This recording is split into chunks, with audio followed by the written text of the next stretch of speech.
Good morning. അങ്ങനെ doctor കാണുമെന്ന് പറഞ്ഞില്ല. ഫൈനലി അഡ്മിറ്റായി. ഇങ്ങനെ ഹോസ്പിറ്റൽ ഡ്രസ്സൊക്കെ ഇട്ട് വെയിറ്റ് ചെയ്യുവാണ്. ഞാൻ സ്കൂളിൽ പോയിരിക്കുന്നു. ഞാൻ വന്നിട്ടില്ല, പപ്പയും വന്നിട്ടില്ല. അപ്പോൾ ഇങ്ങനെ എലുവിൻ്റെ കാലിന് കയ്യിൽ നിന്നൊക്കെ ബ്ലഡൊക്കെ എടുത്ത് ഇങ്ങനെ വെയിറ്റ് ചെയ്തിരിക്കുകയാണ്. ക്യാനുവ ഇട്ടിട്ടില്ല. ഡിഫിക്കൽട്ട് ആയതുകൊണ്ട് പിന്നെ എലുവിന് എക്സ്റേ എടുക്കാൻ പോവുകയാണ്. എലുവിന് എക്സ്റേ എടുത്തു. ഇപ്പോൾ പനി കുറവുണ്ട്, ബട്ട് കോഫ് കുറച്ച് കൂടുതലാണ്. എക്സ്റേ എടുത്ത് ഞങ്ങളിങ്ങനെ വെയിറ്റ് ചെയ്യുകയാണ് റൂമിലേക്ക് പോകാൻ വേണ്ടിയിട്ട്.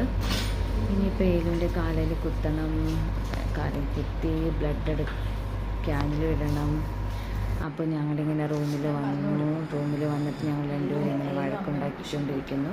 ഏതുവാണെങ്കിൽ ഇങ്ങനെ വഴക്കുണ്ടാക്കിക്കൊണ്ടിരിക്കുകയാണ്. പറയുന്നത് കേട്ടിട്ട്, അമ്മ പറയുന്നത് കേട്ടിട്ട് ഇങ്ങനെ കൂടി കുത്തുന്ന നോക്കിയാൽ. അങ്ങനെ ഞങ്ങൾ എക്സ്റേ ഒക്കെ എടുത്തു.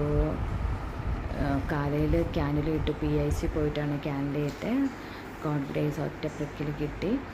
അപ്പോൾ നമ്മുടെ എലുവിൻ്റെ കാലിലായിട്ടിരിക്കുന്നത്. അപ്പോൾ ക്യാനിൽ പോകാതിരിക്കാൻ വേണ്ടിയിട്ട് സിസ്റ്റേഴ്സ് ഡയപ്പർ ചുറ്റി വെച്ചിരിക്കുക, അവൾ ചവിട്ടി കളയാതിരിക്കാൻ വേണ്ടി.